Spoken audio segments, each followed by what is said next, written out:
Muito bem, pessoal, boa noite.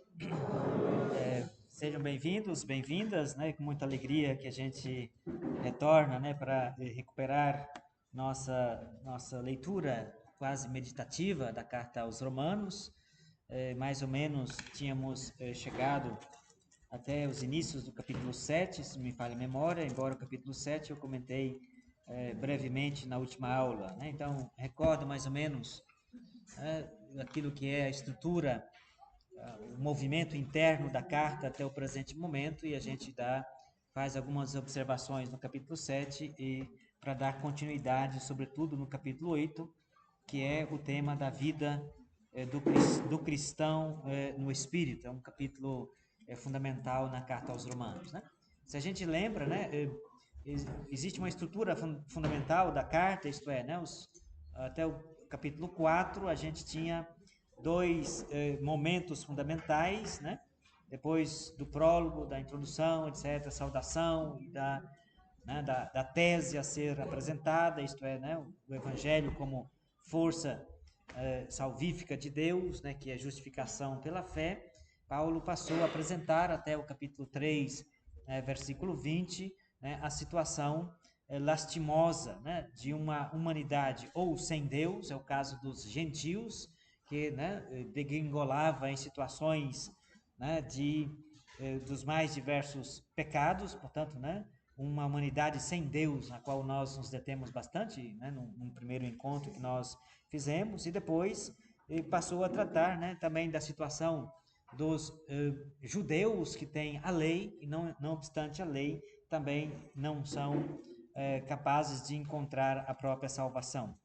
Aí depois, passando, portanto, né, a partir do capítulo 3, versículo 22 para frente, até o final do capítulo 4, né, um outro movimento dentro da carta, que é exatamente a resposta, né, a justificação pela fé, né, a resposta, portanto, à situação da humanidade que foi reduzida a um estado de pecado. Então, né, né, capítulo 3, versículo 21 para frente, até o final do capítulo 4, a temática da justificação, né?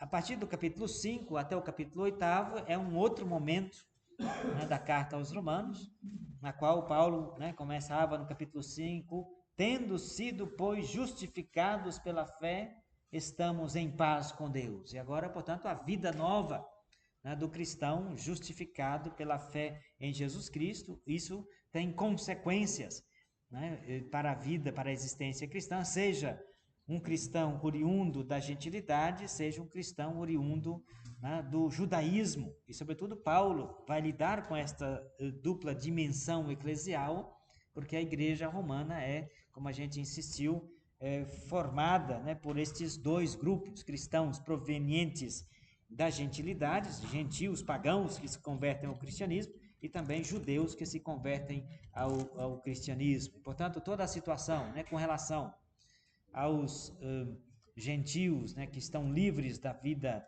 pregressa, e a situação dos judeus agora convertidos que estão libertos do peso da lei, né? Portanto, um judeu convertido ao cristianismo não está mais debaixo do peso da lei mosaica.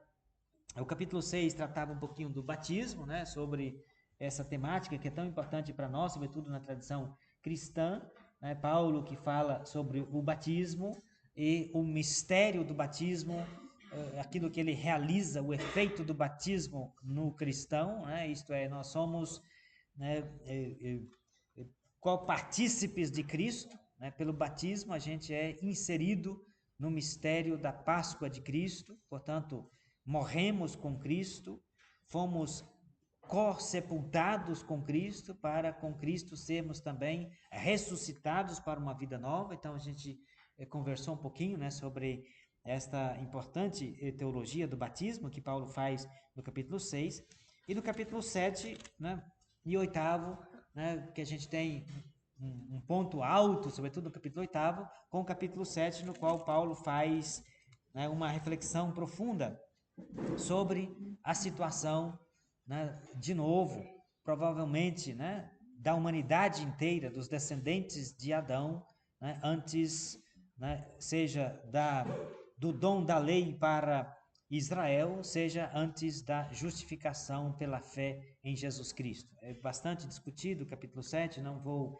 entrar em detalhes nas diversas hipóteses, né, de interpretação, porque Paulo fala, sobretudo em primeira pessoa, a partir do capítulo 7, né, dizendo, né, capítulo 7, versículo 9, outrora eu vivia sem lei, né? E quem é este eu? É o eu pessoal de Paulo, né, que, portanto, né, vivia sem a lei mosaica, ou este eu ao qual Paulo se refere é um eu, né, um estilo retórico para referir-se, né, ao nós da humanidade, ao eu descendente de Adão, muito mais provavelmente.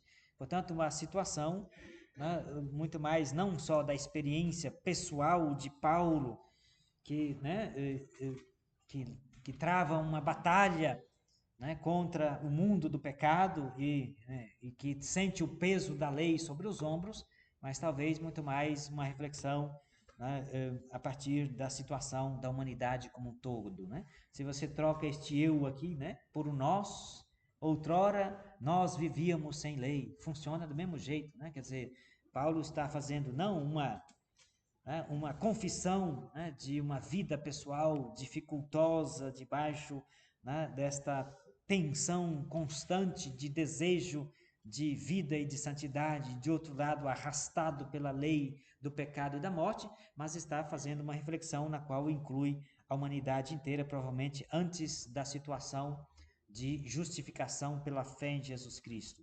Isso é muito mais coerente, né, com a abertura do capítulo 8, quando no capítulo 8, versículo 1, Paulo diz na carta aos Romanos: portanto, não existe mais condenação para aqueles que estão em Cristo Jesus. A minha Bíblia traduz desse jeito, né? Embora o texto, né, na língua original tem um advérbio temporal, agora. Não sei como está na Bíblia de vocês, se tem um agora aí, né? Devia ter. A minha Bíblia de Jerusalém, que é antiguinha, não tem agora, tá? Mas deve ter na Bíblia de vocês, né? Se é uma tradução um pouquinho melhor. Agora, portanto, né? Portanto, agora, ara nun, agora, portanto, né? Essa situação do momento presente, né? Em contraste com aquilo que Paulo reflete no capítulo precedente, o capítulo 7, sobretudo a partir do versículo 9 até o versículo 24, que termina de forma, né, lastimável, né? Paulo dizendo: infeliz de mim, quem me libertará deste corpo de morte, né? E fazendo toda esta reflexão do contraste quase, né, de uma lei espiritual em contraste com uma lei carnal, né? E Paulo diz, né, eu sou carnal, vendido como escravo ao pecado, e portanto, né, não pratico o que quero, mas pratico aquilo que eu detesto. O querer está em mim, né? Eu quero o querer o bem, né, está em mim, porém eu não consigo praticá-lo. Né? Então, toda esta labuta, né? Se faço o que não quero, já não sou eu que estou agindo, e sim o pecado que habita em mim. Então, Paulo faz toda essa reflexão, né? Que provavelmente não é uma reflexão nem a respeito, né, da experiência pessoal de Paulo, né, visto que, sobretudo na carta aos Filipenses, capítulo 3, quando ele faz, né, um discurso periautológico, né, um termo esquisito, mas um discurso que fala sobre si mesmo, né, sobre a sua vida, sobre a sua experiência pessoal. Ele fala que é fariseu, doutor da lei, quanto à lei irrepreensível. Então, Paulo, na carta aos Filipenses, capítulo 3, não dá a entender que ele era um homem, antes de conhecer Cristo Jesus, era um homem que estava, né, em conflitos constantes, se debatendo, né, labutando para colocar a lei em prática, sem conseguir, sendo, né, constantemente dominado pela situação de pecado. Não, a gente não tem um reflexo disso. Então, esse texto aqui, né, do capítulo 7, provavelmente não é nem, né, uma confissão da experiência pessoal de Paulo, nem muito menos, né, uma apresentação da vida de labuta do cristão após a sua justificação, que é, né, constantemente perseguido pela força do pecado, né, porque de fato no capítulo 8 se abre desta forma: agora, portanto, né, não existe mais condenação para aqueles que estão em Cristo Jesus. É interessante esse versículo, né? Porque Paulo não diz agora não existe, não é que ele diga que agora não existe mais, né, falhas. Ele não está dizendo que o cristão que é justificado, né, o discípulo de Jesus que foi, né, justificado pela fé, não é que seja uma pessoa impecável, né, que você não peca mais, que você não, né, não é mais falível diante da proposta de uma vida nova, né, e no mistério de Cristo, mas é que não há condenação, isto é, né, Deus não nos condena mais, porque, né, a situação de subserviência ao pecado a qual a gente se encontrava conheceu o seu fim e agora entramos, né, debaixo de uma nova lei, a lei do Espírito, né? Por isso, nesse capítulo 8, um dos assuntos principais, ou talvez o assunto principal, seja de fato o Espírito, né? O Espírito de Deus, o Espírito de Cristo, que é dado a nós. Até este presente momento, poucas vezes a carta aos Romanos, Paulo mencionou o Espírito Santo, né? Basicamente umas 3 vezes somente, né, anterior a este momento, e aqui só nesse capítulo 8, né, a gente tem mais, ao menos umas 17 citações do Espírito de Deus. Então é o capítulo que diz respeito mais especificamente ao Espírito Santo, né? E é importante destacar que não se trata propriamente de um ensaio dogmático sobre o Espírito. Paulo não está interessado, né, em descrever o Espírito Santo como terceira pessoa da Santíssima Trindade, qual é a relação do Espírito com Deus Pai ou com o Filho Jesus Cristo, mas o seu interesse aqui, né, é descrever a condição do cristão que tem uma vida no Espírito. Então, esse que é o seu interesse. E é um capítulo importante, né, porque nós cristãos precisamos redescobrir, né, a nossa vida no Espírito e como que isso, de fato, transforma a nossa existência. Então, capítulo de base, fundamental, né? Então, o capítulo 8 começa, né, como eu mencionei: não há mais, portanto, agora, não há mais condenação para aqueles que estão em Cristo Jesus. Estar em Cristo Jesus, né? Então, esse é um tema central, talvez um dos temas mais centrais, né, da carta aos Romanos, isto é, a vida cristã é existir em Cristo Jesus. Não é tanto, a maior parte dos biblistas, sobretudo os biblistas católicos, né, vem destacando que a justificação pela fé não é o único tema tratado na carta aos Romanos, como quis Lutero, né? Lutero centralizou o seu comentário e a sua teologia, né, protestante a partir da justificação da fé, a justificação pela fé em Jesus Cristo, e a carta aos Romanos como sendo o texto basilar, como se a carta aos Romanos tratasse somente da justificação pela fé. Não é este o caso. Na teologia paulina, e sobretudo, né, na carta aos Romanos, talvez é mais preponderante a reflexão de Paulo da existência em Cristo Jesus. Nós existimos em Cristo Jesus. Não há condenação para aqueles que estão em Cristo Jesus. Este estar em Cristo Jesus, ou em Cristo Jesus, pode ter diversos significados. Pode ter um significado instrumental para aqueles que foram, portanto, salvos por meio de Jesus. Portanto, Cristo é um instrumento através do qual Deus nos salvou, né? E nós refletimos um pouquinho sobre isso, né? Sobretudo no início da carta, quando, né, Paulo nos né, apresentou Jesus Cristo, né, como aquele que foi posto por Deus como instrumento de propiciação para os nossos pecados. Portanto, Cristo é um instrumento pelo qual Deus nos redime e nos salva, né? Então, estar em Cristo Jesus, a expressão em Cristo Jesus, pode evocar a dinâmica né, de uma ação instrumental, né, de Deus, Deus que por meio de Jesus Cristo nos salva e, portanto, por meio de Jesus Cristo e graças a Jesus Cristo, já não há mais condenação para nós, né? Essa é uma possibilidade. Uma outra possibilidade é, né, este em Cristo Jesus, inserido no mistério de Cristo Jesus, né? Isso está em conformidade com a reflexão que Paulo fez no capítulo 6 sobre o batismo, né, na qual, eu acabei de mencionar, né, o batismo no qual nós somos inseridos em Cristo, isto é, na paixão de Cristo, nós morremos com Cristo, nós fomos sepultados com Cristo para sermos ressuscitados com Ele, nós já ressuscitamos, com Ele nós nos tornamos coparticipantes da vida eterna, co-herdeiros dos santos. Portanto, né, todo esse efeito significa, né, é o resultado de estar inserido no mistério de Cristo. Então, né, estar em Cristo como um espaço místico de existência cristã, né, pode ser um aspecto importante, né?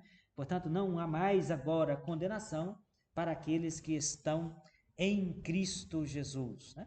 Paulo não diz que não existe mais condenação em absoluto, tá? Atenção, aqui, inclusive existiu essa ideia, né, que foi condenada pelo cristianismo nascente, né, como uma espécie de heresia, isto é, de que já que Deus, né, nos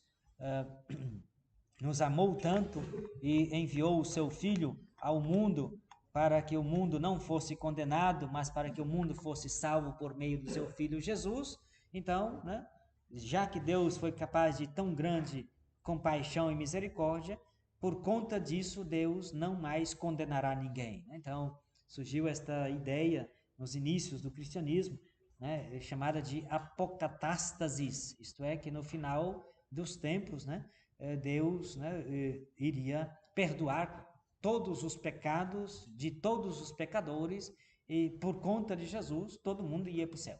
Então, você pode, né, ficar de boa, porque agora, né, Deus não mais tem condições de condenar ninguém, visto que, né, tem um intercessor supremo, Cristo Jesus, que nos defende da ira divina que há por vir, né? Então, para usar categorias paulinas, né? Então, essa ideia, né, de que não haveria condenação em absoluto para ninguém no final dos tempos foi uma ideia condenada como heresia nos inícios do cristianismo. Então, o que Paulo está dizendo é que agora não há condenação para aqueles que estão em Cristo Jesus. Então, existe a possibilidade de estar em Cristo Jesus ou não estar em Cristo Jesus. Então, não estar em Cristo Jesus significa estar de fora desta realidade, ou não, né, receber, não abraçar, portanto, não ser objeto, né, da salvação operada por Deus por meio do seu Filho Jesus, porque negamos a fé, é pela fé que temos acesso a tudo isso, ou então, né, mesmo, né, sendo objeto, né, desta entrega total de Jesus por nós, a gente não operasse, não tivéssemos uma vida segundo o Espírito. Né? Então, não existe agora mais condenação, mas é para aqueles que estão em Cristo Jesus, né? Ou porque foram objetos, né, da ação salvífica de Cristo, ou porque, né, através, sobretudo, né, do batismo, foram inseridos no mistério de Cristo. A lei do Espírito, versículo 2, a lei do Espírito da vida em Cristo Jesus te libertou da lei do pecado e da morte. Versículo 2 é muito importante, né, porque é interessante que Paulo, né, na carta aos Romanos, usa o termo lei, né, com diversos significados. Tá? É importante isso. Nem sempre, quando Paulo usa, né, o substantivo nomos, lei, nem sempre está se referindo à lei judaica. Nem sempre está se referindo ao conjunto dos preceitos, né, dos 613 preceitos que foram, né, colecionados, né, ajuntados como normas para que um judeu pudesse, né, viver segundo a aliança estabelecida por Deus. Né? Por vezes, o termo lei pode indicar, né, estes 613 preceitos do judaísmo. Por vezes, o termo nomos, o termo lei, pode indicar o conjunto das normativas da Torá, portanto, né, os 5 primeiros livros da Bíblia. Por vezes, lei pode simplesmente ser um termo genérico para expressar uma força atuante, né? Portanto, Paulo, por vezes, usa o termo lei para falar da lei do pecado, ou a lei, né, da fé. A expressão lei da fé já foi usada por Paulo em capítulos precedentes. A lei da fé. Não é que a fé tem uma lei específica, mas é a potência salvífica de Deus que nos alcança quando nós cremos em seu Filho Jesus Cristo. Então, nem sempre o termo lei, né, usado por Paulo na carta aos Romanos, se refere especificamente, né, aos preceitos do judaísmo. Mesmo no capítulo precedente, o capítulo 7, né, Paulo faz uma distinção entre a lei, né, e o preceito, né, o versículo que eu li logo na introdução, né, quando no capítulo 7, versículo 9, outrora eu vivia sem lei, mas sobrevindo o preceito, e portanto existia uma lei precedente ao conjunto dos preceitos do judaísmo, que vem num segundo momento, que também é chamado de lei, né? Então, existe, né, como existe, né, a lei da consciência, né, o princípio, nos primeiros capítulos, né, a gente refletiu também sobre isso, como, sobretudo, os gentios, aos quais a lei não foi dada, eles se tornaram lei para si mesmo, na medida em que eles seguiram os ditames da razão, né?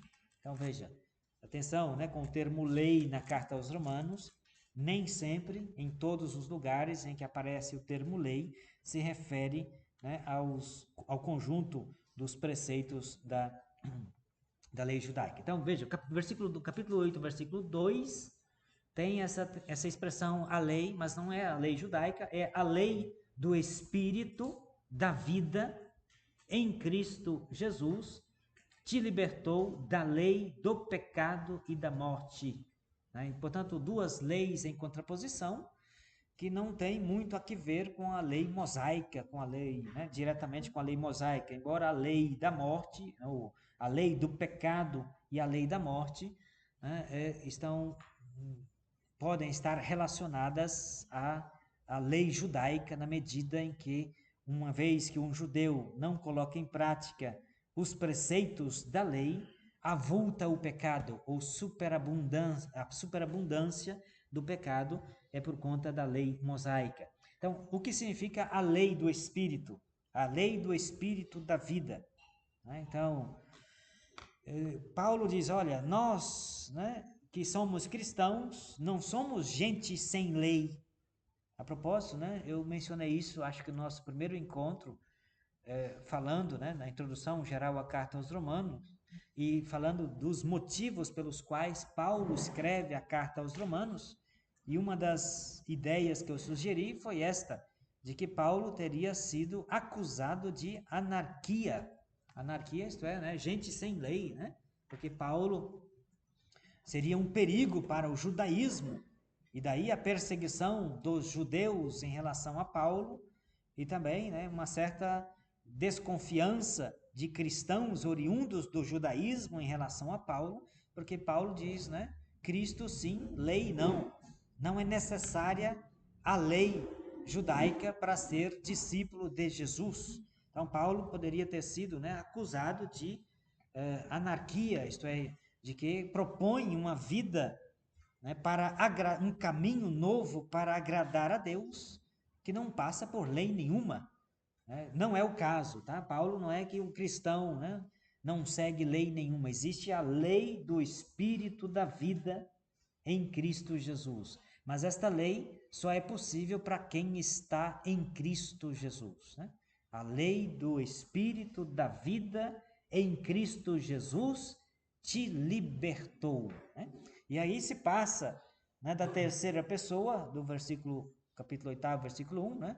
Isto é, não existe mais agora condenação para aqueles que, terceira pessoa, estão em Cristo Jesus, se passa para para tu, né? A lei do Espírito da vida em Cristo portanto, te libertou da lei do pecado e da morte. Então existe lei aqui no sentido de força, né? Uma força potente, né? Que pode te conduzir, seja, né, para a vida plena, como é a lei do Espírito, para aquele que está em Cristo Jesus, como também é a força que te pode conduzir para a morte, que é a lei do pecado e a lei da morte. Mas para quem está em Cristo Jesus, em consonância com o versículo 1, né, a lei do Espírito da vida te libertou, portanto, né? Somos libertados. A libertação para Paulo, portanto, né, é sermos arrancados do poder da morte, consequência do poder do pecado. Falávamos também sobre isso, né, da dinâmica da reflexão paulina sobre o pecado, não simplesmente como transgressão de uma lei, inclui isso, né, sobretudo para o mundo judaico, mas é uma força que leva e arrasta a humanidade, né, para a prática do mal e, portanto, para a morte. E por isso, né, existe uma lei do pecado e da morte que arrasta a humanidade, mas para quem está em Cristo Jesus, já não existe mais condenação, porque nele vige, né, está presente, atua uma nova lei, a lei do Espírito da vida. Então isso é interessante, né, porque se trata de uma reflexão muito mais do foro interno inicialmente. Paulo tem toda uma reflexão ética, né? Paulo não é um espiritualista qualquer, mas é alguém que né, descortina, que revela, que mostra com muita seriedade e a gravidade, né, de uma ética cristã. Só que esta ética cristã, esse comportamento, este agir cristão consequente à vida nova em Cristo, né, ela brota de uma vida interior, né? E esta vida interior é a presença do Espírito Santo, que se torna uma lei interna que nos dá vida plena quando a gente está dentro do mistério de Cristo Jesus. Então isso é extraordinário, né? Porque se a gente pensa, né, no judaísmo não, quer dizer, o que você pensa, o que você sente, isso tem pouco a que ver. Importa se você está cumprindo o preceito, se você está cumprindo as normas. E, portanto, né, o que interessa é aquilo que, né, juridicamente a gente fala de foro externo, né? Você não é julgado pelo que você pensa, pelo que você sente, pelo que você, né, maquina interiormente, mas pelo que você faz, né? Isso, né, faz parte né, do direito positivo prescritivo. Direito positivo prescritivo é o direito que está codificado num código de lei, né, que, portanto, rege o comportamento das pessoas e naquilo que elas fazem. Né? Se você, né, maquinou, sei lá, em tacar a pedra, né, na casa do vizinho que faz barulho até 3 horas da madrugada e não te deixa dormir, né? Se você, né, quase, né, pegou o tijolo para jogar nas telhas do vizinho às 3 horas da madrugada, mas não fez isso, né, você não é imputado pela lei, né? O vizinho não pode te fazer um processo, dizer, olha, eu liguei, né, o som porque eu estava fazendo festa até 3 horas da madrugada, meu vizinho, né, maquinou e tacaram uma pedra em cima da minha casa. Mas tacou ou não tacou? Não, não tacou. Então, não há, né, contravenção à lei. Né? A vida cristã não é só isso, né? Não é somente você se comportar bem externamente. É preciso, né, uma interioridade. Né? E é interessante que tudo isso, né, tem base na tradição, que certamente Paulo entrou em contato, né, com a tradição oral a respeito da pregação de Jesus, ou do conteúdo da mensagem do reino de Deus apresentada por Jesus. Se vocês se recordam, sobretudo, do Sermão da Montanha, né, quando Jesus se apresenta como o Messias segundo as Escrituras e como verdadeiro intérprete da vontade autêntica e original de Deus, quando Deus revelou a Escritura para Israel, ou revelou a sua lei para Israel por intermédio de Moisés. Ouvistes o que foi dito aos antigos, né? E aí Jesus cita, né, 6 exemplos, né, de interpretação da vontade autêntica inicial de Deus, que é mais do que o que está escrito, né? Não matarás, pois bem eu vos digo. Não é somente você não tirar a vida de alguém, mas se você se encoleriza contra o teu irmão, porque não é o próximo, é o teu irmão. Todo o discurso é o irmão, não é o teu próximo, não é o indivíduo, não é o, né, a pessoa que está aí do lado qualquer, é o teu irmão. Se você se encoleriza contra ele, se você tem alguma coisa contra ele, etc., mesmo que ele não saiba, né? Então, é esse espaço interno, né? E Paulo tem toda essa reflexão, né, sobre a vida cristã como o existir no mistério de Cristo, que é um existir a partir do Espírito Santo e que tem as bases, portanto, dessa renovação interna, que é o fundamento de uma ética cristã. A ética cristã, o comportamento, né, será naturalmente santo na medida em que você vive nesta plenitude do Espírito, esta nova lei do Espírito da vida que te libertou da lei do pecado e da morte. Né? Te libertou da lei do pecado e da morte. Quer dizer, toda aquela, né, aquele turbilhão, né, de, inclusive, não só, né, de maquinações, mas também de pensamentos, né?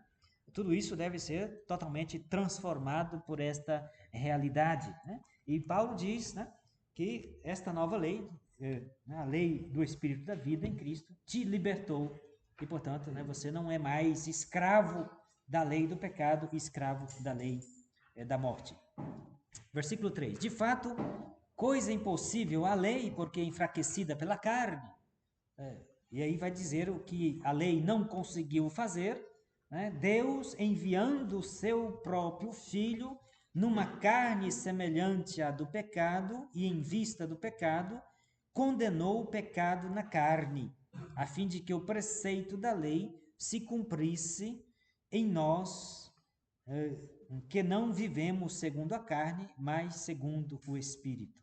Não vivemos segundo a carne, mas vivemos segundo o Espírito. Então, Deus enviou o seu próprio Filho numa carne semelhante à do pecado e em vista do pecado, né? Porque Deus quis, né, por fim à escravidão do pecado, porque o reino do pecado, o espaço de domínio, de tirania do pecado, na categoria, no pensamento paulino, é o espaço da carne. Então, é importante esse aspecto, né? Porque Paulo faz uma distinção, né, na sua visão antropológica entre a situação de pecado e a situação, né, do homem que, né, tenta orientar a sua própria existência pela própria razão, pela própria inteligência, o que se chama categoricamente né, de razão, né, ou de nous que seja, né, o pensamento. Paulo é um judeu, né, não se esqueçam disso, não estamos numa concepção dualista grega, né? No mundo grego, a concepção de pessoa humana era dualista, né? Esta oposição entre a alma e o corpo, né? Constante, e a alma era aprisionada dentro do corpo, sobretudo, né? Algumas tendências da filosofia grega, platônica e neoplatônica, veem, né? Essas tendências, né, filosóficas veem no corpo algo maléfico. Corpo é matéria, matéria é princípio do mal, né? Então, aquilo que há de bom na pessoa humana é só a sua razão ou propriamente a sua alma intelectual, racional, etc. E, finalmente, quando você morre, você tem que dar graças a Deus, né? Porque morri, né? E, portanto, me libertei desse corpinho de morte, que era um peso, né? Uma jaca, a jaca não sei, jaca é muito, eu não gosto de jaca, né? Não sei porque me vê jaca agora, é um peso que você carrega, inútil, né? E portanto você se liberta. Não, Paulo não é desse pensamento, carregar uma jaca nas costas, né? Não é desse pensamento dualista, né? Ele é da tradição judaica. A tradição judaica não tem uma visão humana, né? De composição dualista, de dois princípios, né? Totalmente separados, em conflito. Mas quando Paulo fala de carne, provavelmente fala da condição humana total, né? Antes, a condição carnal é, portanto, a condição humana completa, que inclui o corpo, inclui a alma, inclui a razão, fragilizada, sem condições, portanto, né, de agradar a Deus, ou de se justificar perante Deus, ou de se dar a própria salvação. Né? Mas Paulo, né, sobretudo nesse capítulo 8º, né, diferente de outras menções precedentes, quando ele fala de carne, né, ou do corpo, né, sei lá, aqui fala a lei, portanto, que foi enfraquecida pela carne, é muito mais, né, uma condição de fraqueza que se transforma em comportamentos desvirtuados. Portanto, carne, no capítulo 8º, indica também elementos, né, de ética, de comportamento. Tá? É claro que, né, Paulo diz, né, quando Deus nos salva, e a salvação operada por Jesus Cristo, quando Deus enviou o seu próprio Filho numa carne semelhante à nossa carne de pecado, não está falando que Jesus veio para salvar só o nosso corpinho, porque a alma não precisava de salvação, tá? Vem para salvar a pessoa humana completa, e portanto essa salvação não é somente retirar, né, a tendência, a concupiscência para o mal, cujo princípio reside na carne, mas também uma salvação operada pela lei do Espírito da vida, que transforma também a razão e o pensamento. E por isso é preciso uma transformação total, né? O cristão, portanto, sofre uma transformação total no processo de salvação que Deus realiza por nós, né? Então, veja, né? Vou ler de novo o versículo, é complicado, né? Mas a gente vai devagarzinho, né? Não sei se eu estou explicando ou complicando mais ainda, né? Espero tá explicando. Deus, de fato, né? Coisa impossível à lei, porque enfraquecida pela carne, né? A lei, portanto, né? Dependia, né, da vontade humana, portanto, né? A carne né, com essa tendência para o mal, impossibilitava, portanto, de colocar em prática a lei, né? Como Paulo refletiu essa condição humana antes da redenção em Cristo, no capítulo 7 precedente, dizendo, né, que está em mim o querer fazer o bem, mas eu não faço o bem que quero, mas acabo fazendo o mal que não quero, né? Porque, né, a carnalidade me arrasta para o mal. Então, né, é impossível a lei dar a salvação a Israel, ou que seja a humanidade, porque, né, é impossível colocá-la em prática com uma carne, ou a condição humana fragilizada e debaixo do poderio do pecado, que não permite colocar em plenitude, em prática, a lei dada por Deus. Então, contrário a isso, Deus enviando o seu próprio Filho numa carne semelhante à do pecado. A expressão é curiosa, carne semelhante à do pecado. O que Paulo quer dizer com isso é que Jesus, né, se fez um de nós e, portanto, né, a carnalidade de Jesus, né, nascido de mulher, como ele diz na carta aos Gálatas, né? Então, nascido de mulher tem que ser pessoa humana de carne e osso.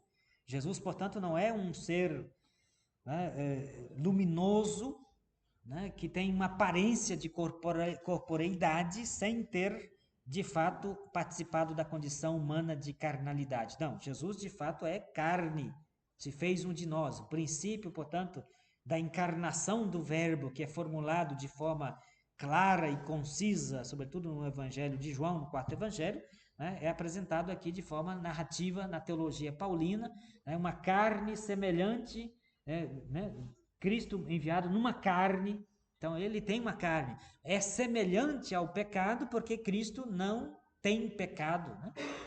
Uma carne semelhante em tudo, né, igual a nós, semelhante a nós, exceto no pecado, diz a carta aos Hebreus, né? Então é isso que Paulo mais ou menos está dizendo com outras palavras, que Deus enviou o seu próprio Filho numa carne semelhante à do pecado, isto é, verdadeiramente homem, de carne e de osso, né? Com tudo aquilo que a carnalidade humana comporta, sem, no entanto, ter caído ele mesmo no pecado, né?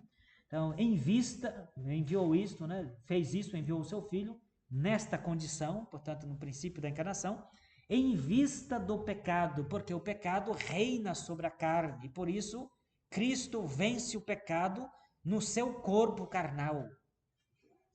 Quer dizer, a vitória de Cristo é no espaço de domínio, no principal espaço de domínio, né, do princípio do pecado, isto é, a carnalidade ou a corporeidade em vista do pecado, né, porque aí, em vista do pecado, condenou o pecado na carne, a fim de que o preceito da lei se cumprisse em nós, que não vivemos segundo a carne. Então, o preceito da lei, no versículo 4 aqui, é o preceito da lei, né, do Espírito da vida. Então, né, a lei do princípio, né, a lei do Espírito da vida se cumpre plenamente em nós, porque Cristo assumiu a condição da carne para vencer o pecado na carne. E por isso agora o Espírito reina, né? E portanto a lei, o preceito da lei se cumpre plenamente em nós, que não mais vivemos segundo a carne, mas segundo o Espírito. Não vivemos segundo a carne, mas segundo o Espírito, e portanto, né, o preceito da lei santa do Espírito, a lei da vida, né, plenamente se realiza em cada um de nós. Se vocês tiverem pergunta, levanta a mão, balança assim, né, grita, etc. Porque, né, os versículos são densos, né, e às vezes um pouquinho mais difíceis de entender. Sim? Sim. Quando você colocava que a lei para Israel não levava eles a uma interioridade, eles se convertiam então à lei, mas não havia mudança interior, é isso? Sim, grosso modo, né, a preocupação, se a gente olha e analisa a Torá, né, isto é, os 5 primeiros livros da Bíblia, não é que não exista uma preocupação com o foro interno. Ela existe sim, né, mas o judaísmo tardio, preocupado em escrupulosamente colocar em prática, né, os termos da aliança mosaica, né, extraíram da Torá 613 preceitos. E são preceitos que regem o comportamento, e, portanto, somente o foro externo. Então, né, no judaísmo, portanto, como ele se configurou, e é exatamente, sobretudo, com este aspecto que Paulo lida, né? Paulo quer desvencilhar o cristianismo nascente, o cristão, né, do peso dessa legislação do judaísmo tardio. Porque, né, não é o cumprimento escrupuloso de tudo isso, né, que justifica a pessoa, né, mas primeiro porque, né, a pessoa não tem condições de colocar em prática, né, em perfeição a todo tempo e a todo momento e ser impecável diante da lei. E o próprio povo de Israel tomou consciência disso, tanto é que criaram, né, sobretudo após o após a catástrofe do exílio, né, criaram a festa de Yom Kippur, o dia da expiação, para pedir perdão a Deus enquanto nação, enquanto povo, né? E portanto, né, Israel se reconheceu pecador, incapaz perenemente de colocar em prática a lei. Mas não só por isso, que a lei, né, não é capaz de dar a salvação, porque a humanidade não é capaz de chegar à altura, né, das exigências da lei, como também o judaísmo tardio, né, se circunscreveu às exigências da lei no foro externo, com preceitos a serem colocados em prática em atitudes e comportamentos que são ou afirmados para serem feitos ou negados para não serem feitos, né? É daí que nasce o farisaísmo. E daí que nasce o farisaísmo, exatamente, né? O foro externo, né? Paulo, né, aqui... O Deuteronômio tenta interiorizar a lei, né? A lei não ser só formal, mas está no coração. Então, não teve êxito isso. Os profetas, né, começaram isso, né? Provavelmente antes do Deuteronômio, enquanto formulação, se pode discutir isso, mas grosso modo ele é colocado um período mais tardio, né? Não é, embora as tradições orais possam remontar a Moisés, mas o código da aliança deuteronômica é da reforma de Josias, do século VII, né, antes de Cristo. Mas e por isso a gente tem profetas antes do Deuteronômio, enquanto código escrito, que já tem uma preocupação, né, com a interiorização da lei. Mas essa interiorização da lei, ela não foi concretizada, né? Primeiro, porque Israel não viu no contexto pós-exílico a necessidade disso. Em segundo lugar, é impossível uma internalização total e cabal daquela lei mosaica. Tanto é assim que Jeremias fala de uma nova lei, né, que será escrita no coração e, portanto, não se precisará mais ensinar a lei à pessoa, porque a pessoa terá esta lei interna dentro dela como uma força viva que a conduz para a vida, né? Então, aí o cristianismo vai conseguir. É isso que é o cristianismo, é isso que, exato, né, que Paulo está falando, da lei do Espírito, né? Então, quem está na lei do Espírito, né, está, né, imbuído desta força salvífica, né, que nos insere e nos garante no espaço do mistério de Cristo que nos salvou e nos salva e que, portanto, nos leva, né, a uma renovação interior e, portanto, o agir, a ética cristã, repito, né, Paulo não é um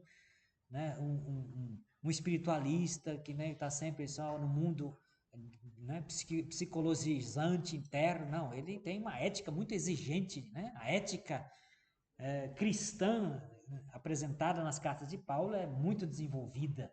Então, mas isso é consequência quase natural, né, desta vida interna. Então, né, alguns profetas, próprio Jeremias, né? Jeremias fala da chamada circuncisão do coração, isto é, né, a necessidade desta internalização da lei. A expressão circuncisão do coração aparece também no Deuteronômio, tá? Então, em 2 ou 3 lugares do Deuteronômio fala da circuncisão do coração. Mas isso, né, era um sonho, né, uma expectativa, né, da tradição profética que resvalou, inclusive, dentro do Deuteronômio, mas que isso não se concretizou. Para Paulo, a lei mosaica, ela não tem uma força, quer dizer, ela não tem uma possibilidade de... É impossível humanamente internalizar e viver plenamente a lei mosaica. Israel não conseguiu fazer isso, né? E qualquer judeu, né, se reconhece constantemente pecador e, portanto, com a lei dada não é possível ser justificado, não é possível ser salvo, né? E a temática é essa, capítulo 8, versículo 1. Já não existe mais condenação para aqueles que estão em Cristo Jesus. Portanto, você está num outro espaço, né, no mistério de Cristo. E nesse mistério de Cristo tem uma função fundamental, o Espírito de Cristo, né, dado àquele que crê e que, portanto, né, se torna uma lei nova, interna, que governa a existência cristã, né? Mas Paulo, como estão vendo, né, passa a refletir, né, com categorias próprias do judaísmo, né, sobretudo do judaísmo tardio, na dinâmica, né, da força do pecado, o pecado quase como sendo um elemento quase, né, sobre-humano que controla e que domina e que escraviza toda a humanidade e, sobretudo, a faz, né, escrava a partir, né, do princípio da carne. Então, né, o espaço da carnalidade. Paulo tem uma primeira reflexão sobre isso, dizendo que Deus enviou o seu Filho numa carne semelhante ao pecado para aí vencer a força do pecado. Mas na sequência da reflexão de Paulo, Paulo vai falar também, né, da vida do Espírito, portanto, para quem foi redimido e entrou no mistério de Cristo pelo Espírito, que tem uma transformação não somente, né, das tendências da carne, mas também da razão, do pensamento, do esquema mental. Né? E, portanto, não só, né, aquilo que são né, os apetites da carne, como são chamados, né, que eram muito, né, descritos, sobretudo no judaísmo tardio, mas Paulo também fala da necessidade de uma renovação da mente, segundo Cristo. Então, o Espírito que habita, né, o interior do cristão é um princípio novo, não somente de vida, mas de governo, né, de desejos santos, de emoções e de pensamentos santos. E, portanto, é uma vida totalmente inusitada. Então, dizer, né, como alguns comentadores fazem, né, que o capítulo 8º é o reverso do capítulo 7, que é o capítulo 7, quem me libertará desse corpo de morte, porque, né, eu quero fazer o bem, mas não dou conta, acabo fazendo o mal que não quero, etc, etc. Não, o capítulo 8º ele é muito mais do que somente responder à situação lastimosa que diz respeito à humanidade inteira, né? Embora Paulo diga eu, né? Mas é um eu metafórico para dizer, né? O eu descendente, qualquer eu descendente de Abraão, não, de Adão, né? Então não é somente o capítulo 8º a resposta àquilo, mas é uma, né, uma novidade impensável, né? Inimaginável de plenitude da vida cristã no Espírito. Então, uma coisa tremenda, né? O capítulo 8º realmente é um capítulo que vale a pena a gente ler muitas vezes, né, e meditar sobre ele. Não sei se responde. A alma, né, o ato de crer, não é humano, né? Sem isso, sem o Espírito, não.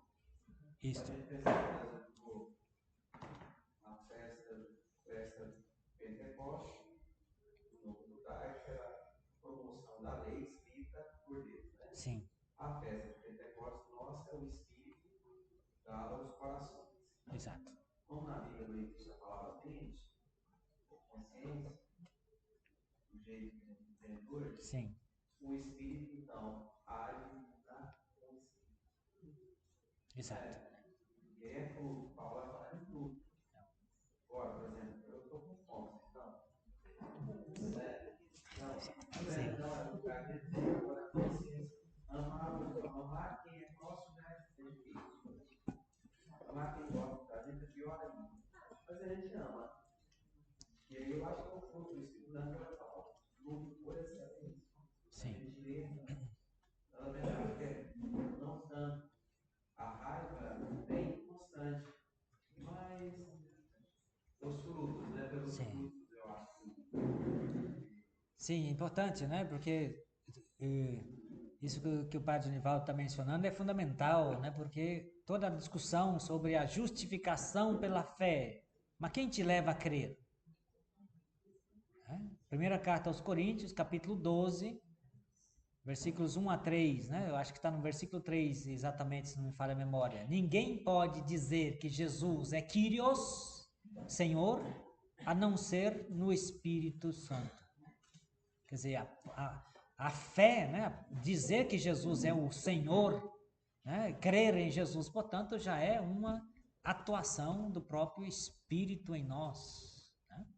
E é uma atuação do Espírito que nos leva, né? Uma atuação interna, né? Como eu estou falando, como a lei do Espírito que está em nós, como uma força viva e vivificadora em nós, né? Que nos leva a comportar-nos, né, dignamente conforme filhos de Deus, e aqui na sequência Paulo vai falar da filiação divina, né, e viver conforme, né, dignamente conforme filhos de Deus tem, né, conduzido pela força do Espírito, tem as consequências benéficas disso. Né, a carta aos Gálatas, Paulo contrapõe as obras da carne em contraposição ao fruto do Espírito, né? É isso que o Padre Angola estava falando, né? Que é uma sequência, né, de bondade, benevolência, paciência, ternura, né, perseverança, etc., né?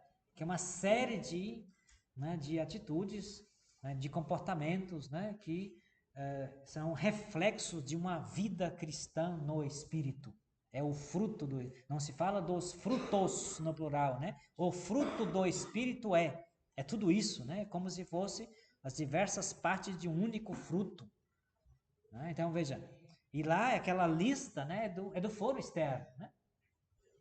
Mas aqui Paulo está falando, né, desta realidade, inicialmente, né, do foro interno, da lei do Espírito que está em mim, que me governa, etc. Em contraposição à lei do pecado, à lei da morte, né, que me arrasta, a lei da morte, né, a força da carne, etc., que me arrasta para o mal. Então, Paulo, né, dá uma resposta, repito, né, à situação do capítulo 7, mas apresenta um cenário, né, de uma realidade extraordinária, surpreendente, né, inesperada, que nós que somos cristãos, né, já temos a experiência de vida no Espírito há muito tempo, né, pelo batismo e crisma e tudo mais, né, e precisamos sempre reativar isso, né, e aprofundar essa nossa espiritualidade, né?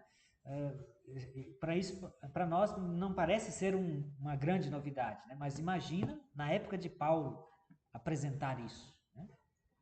Com esta grandeza de realidade nova na qual a gente é colocado graças à salvação, né, que Cristo nos trouxe, né, enviado pelo próprio Pai.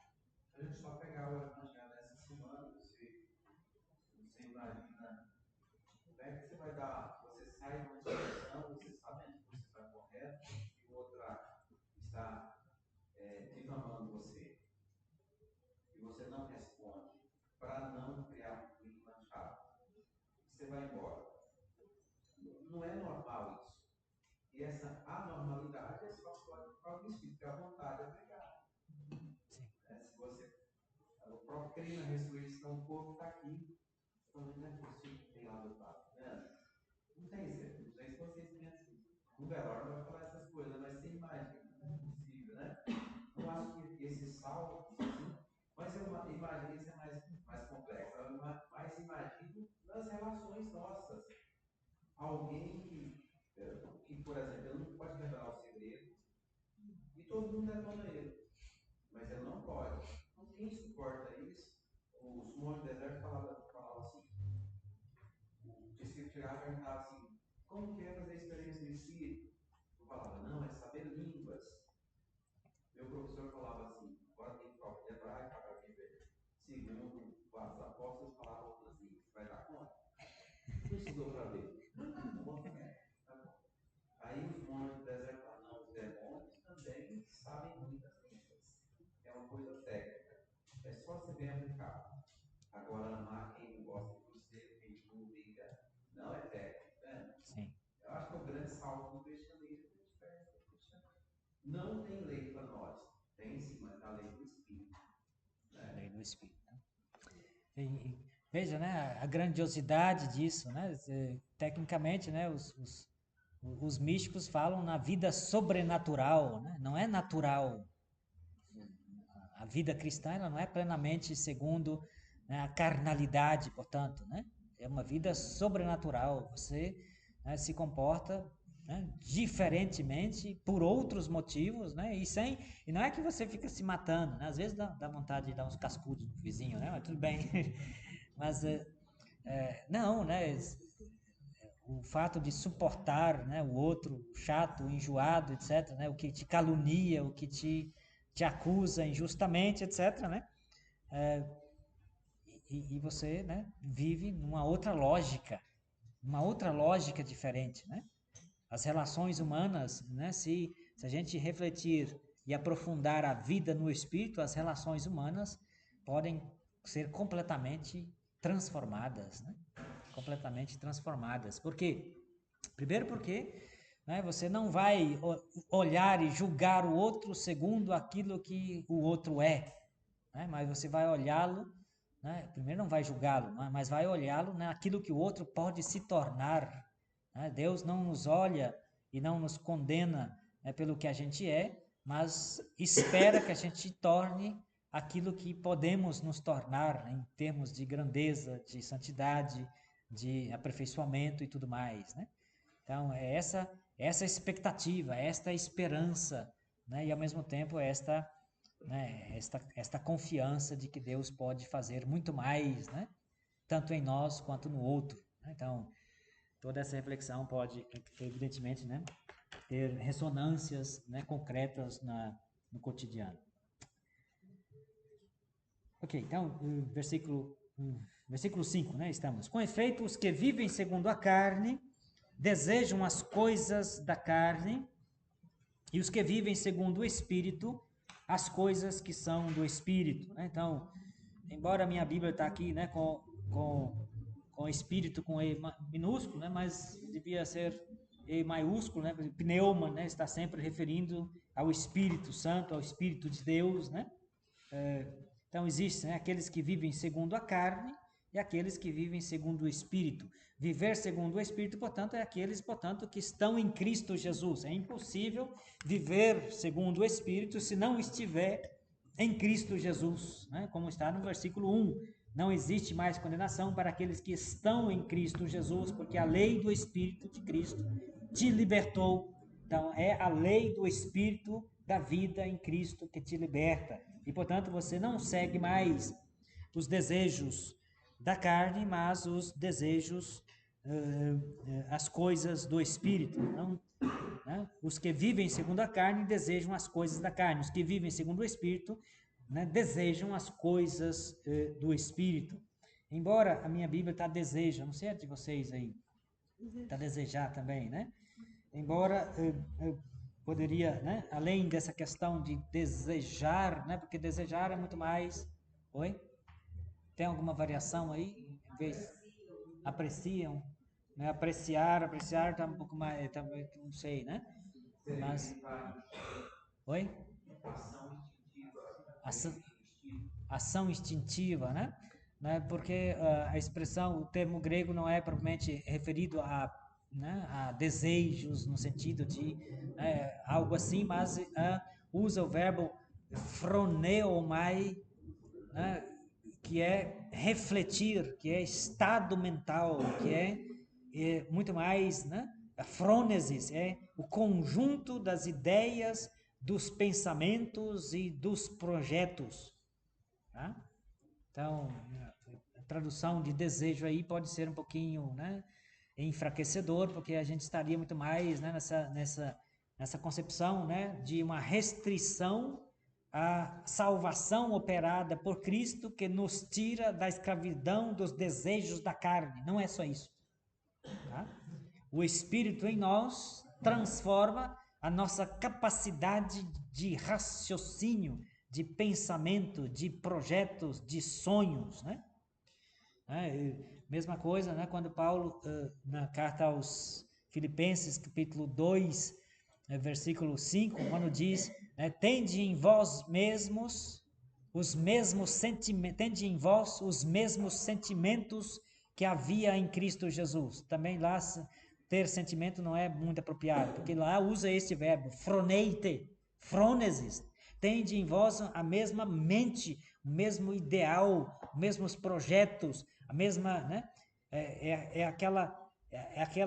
Aquele projeto pensado, estruturado, existencial, que se torna escopo da existência. Tá? Então, o Espírito em nós, né, não é simplesmente uma lei, uma força viva que nos arranca dos desejos somente carnais, mas é algo que nos também, né, que transforma a nossa estrutura mental, né? É interessante, na segunda carta aos Coríntios, capítulo 10, versículo 5, quando Paulo diz assim, ó, nós trazemos cativos os nossos pensamentos para servirmos a Cristo Jesus. O pensamento, né? Então, o que você pensa, o que você raciocina, os seus critérios tem que estar tudo debaixo do senhorio de Cristo. É interessante isso, né? Porque não se trata só de desejos carnais, tá? É o que você pensa, são os seus critérios, são os seus valores, né? Aquilo que, né? A sua capacidade de projetar a si mesmo, né? Que se está em conformidade, né? Com Cristo e com o reino e com a expectativa da glória definitiva que nos aguarda. Né? Trazemos cativos, né? Os pensamentos para servirmos a Cristo Jesus. Então, o cristão tem o controle do próprio pensamento, ou é chamado a, né, controlar, né, dominar não só, né, as tendências, né, os desejos da carne, mas um domínio absoluto também dos pensamentos. Veja, né, a capacidade de autodomínio, né, que um cristão é capaz de possuir, de desenvolver, quando ele está dentro do mistério de Cristo e, portanto, né, sendo possuído pela lei do Espírito da vida, né, que o vivifica e o transforma. Então, e aí a gente pode, né, pensar muito bem, né, os nossos pensamentos, né, vão por onde, né? Estão em conformidade, né, com aquilo que a gente crê, está em conformidade com o reino de Deus, né? Já dizia os antigos, né, que a imaginação é a louca da casa, né? Porque, né, você dá espaço à imaginação. Imaginação é o pensamento totalmente largado, né? Você não põe rédea no negócio, né? É um cavalo indomável, solto, né? no mato. Né? A imaginação é um pensamento sem controle nenhum. Então, o cristão não fica aí, né? Gastando a sua mente. Onde está, né, a tua mente? Né?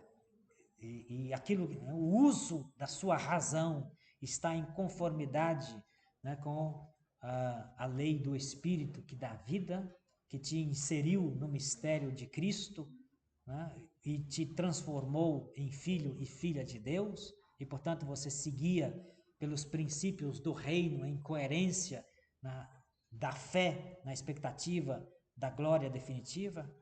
Então, né, veja, vai muito mais. Paulo fala da renovação da mente, né? Renovai-vos, né? Exato, né? Aí, Capítulo 12. a mente, nesse contexto, já era o local do Espírito, porque eu tenho um coração também, né? Renova o coração, a mente, tudo.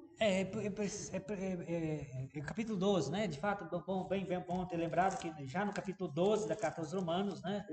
Nessa mesma carta, né? Paulo já usa esse tipo né? de exortação, né? Quando se passa para exortação, finalmente, depois de toda a sua reflexão, né, teológica, cristológica e eclesiológica e pneumatológica e tudo mais, né, que Paulo faz até o capítulo 11, o capítulo 12, finalmente ele passa, né, a usar verbos no imperativo, portanto, fazer exortações práticas. Exorto-vos, portanto, né, irmãos, pela misericórdia de Deus, a que ofereçais vossos corpos como hóstia viva, santa, agradável a Deus. Este é o vosso culto espiritual, né? Culto lógico, logique, né? Não é uma espiritualidade vaga, não sei o quê. E não vos conformeis com esse mundo, mas transformai-vos renovando a vossa mente, né? Transformai-vos, a metamorfose constante da mente, né? Configurando, renovando a mente, portanto, de acordo com aquilo que é a vontade de Deus, para discernir qual é a vontade de Deus, o que é bom, agradável e perfeito. Então, bem lembrado, né, o versículo 12. Mas outra coisa que você me fez lembrar é que, né, Paulo é né, fonte, de vertente judaica, né, e certamente na vertente judaica, quando se fala em coração, né, não é como nós, né, depois, né, da filosofia alemã, né, que fez essa distinção entre razão e como, né, cabeça como sede da razão e coração como sede de sentimento. No mundo judaico não tem nada disso, né? Quando no judaísmo, né, ou no texto hebraico, quando se fala de coração, O coração não é metáfora para emoções e sentimentos em contraposição à razão, mas o coração é a sede da decisão. É o lugar, né, onde você, né, raciocina e toma decisões existenciais. É quase sinônimo de consciência. Essa concepção é judaica e ela atravessa, né, para os textos bíblicos e é uma concepção cristã, né? Então, mas Paulo, né, continua sendo um lugar de decisão, mas Paulo tem esses elementos da tradição judaica, né, que atravessa e chega até nós, ao cristianismo, mas como Paulo também usa do mundo grego, ele usa categorias, verbos que dizem também respeito muito mais direto à razão, né? Mas onde está essa razão? Ele que é judeu não vai dizer que está na cabeça, está no coração, tá?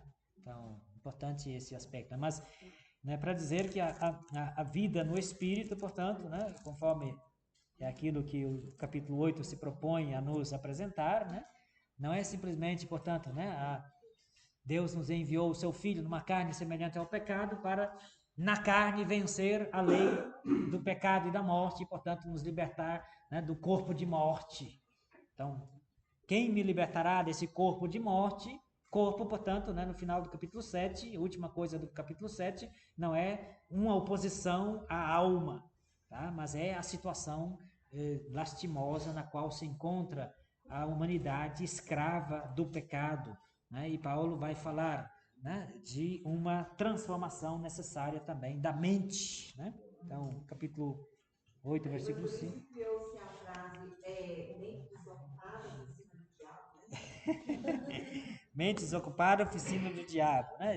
De fato, né? Porque a ideia de mente desocupada é, né, porque a gente está sempre pensando em alguma coisa, né? A gente só não pensa quando está dormindo, né? E aí que tá, né? A mente desocupada é uma mente não orientada, não conduzida, e, portanto, deixa à vontade. Portanto, é a imaginação que está, né, fluindo naturalmente, né? E aí pode, né? Pode gestar, né? O princípio do mal pode começar aí, né? E, de fato, Jesus, né, como eu falei mais cedo, né, no Sermão da Montanha, vem nesse espaço interno, né?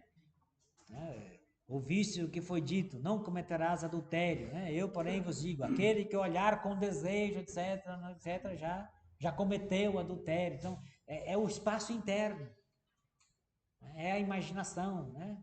Solta, sem controle, etc., né? Que, né, ativa os desejos, as emoções, e, portanto, já, né, desvia daquilo que é o coração, o fazer do coração conforme o reino. O fazer do coração significa, né, absorver os valores, né, do reino que Jesus, né, traz para nós. Então, pois não? A maior capacete da salvação é a espada do Espírito. Isso é a palavra de Deus. Mas ele dá que ele não pregava sobre o Espírito, não? Sim, né? No Antigo Testamento tem muita coisa sobre o Espírito, né? Mas quando se fala do Espírito de Deus, né, no Antigo Testamento, está sempre como, né, uma força, né, que leva a um agir concreto, né, normalmente transformador e libertador, mas não tanto, né, ou uma sintonia com Deus em alguns casos, sobretudo quando se trata da presença do Espírito para funções de governo, né, é uma presença do Espírito que confirma o eleito para estar a serviço dos demais, né, e que pode, de fato, levá-lo a uma particular relação especial com Deus, né? Mas, sobretudo, os profetas sobre os quais o Espírito de Deus repousa, né, que tem esta sintonia superior àquilo que Deus espera para com o seu povo e, portanto, se tornam porta-vozes. Mas a gente não tem, né, uma ideia muito clara de uma internalização do Espírito, a não ser o profeta Oséias. Oséias não, me chama o profeta capítulo 3 lá, que é qual é o profeta, como fugiu? Joel capítulo 3, né? Que fala de um Pentecoste universal, tempos, né? O profeta né, fala de um tempo futuro no qual o Espírito de Deus será difundido abundantemente sobre jovens, crianças e velhos, para todo mundo. Então, uma efusão plena do Espírito para todo mundo que transformará a humanidade. Né? Mas isso não, como que isso acontece, o oráculo de Joel não é claro, não é preciso. Né? Mas Paulo, né, que tem uma vida no Espírito muito profunda, muito autêntica, né? Ele reflete sobre isso, né, e explicita essa presença do Espírito no cristão como uma força viva, né, que se torna quase como uma lei, né, que o arrasta, e não só o arrasta para o bem, mas que o leva a fazer o bem e que vence, né, vinculando o crente com o Cristo Jesus que venceu a morte, fazendo copartícipe da morte e da ressurreição de Cristo, faz o discípulo, portanto, vencer a escravidão do pecado na carne, mas ao mesmo tempo transforma a mente, né? E, portanto, renova toda a existência cristã. Os dons, né? Sete dons Sim, né? O elenco dos dons do Espírito, né? Isaías capítulo 11, né? Isaías capítulo 11, portanto, faz um oráculo, mas é um oráculo a um descendente, né? O tronco de Jessé que vai florir, né? Um rebento, né, surgirá, sobre ele estará o Espírito do Senhor. E aí vem, né? Espírito de sabedoria, espírito né, de temor, espírito, né, e vai elencando os dons do Espírito. Mas também aquele, né? Isaías capítulo 11, era um oráculo, né, sobre o futuro Messias, né, descendente de Davi, provavelmente, né, ao menos filhos de Jessé que seja, né, e que seria portador desse Espírito. E aquela figura é uma figura messiânica, tanto é assim que ele vai vestir a couraça da justiça, etc., né, e que a espada de dois gumes que vai sair da sua boca, e acontecerá os tempos messiânicos no qual, né, haverá uma transformação da perversidade da ordem da natureza,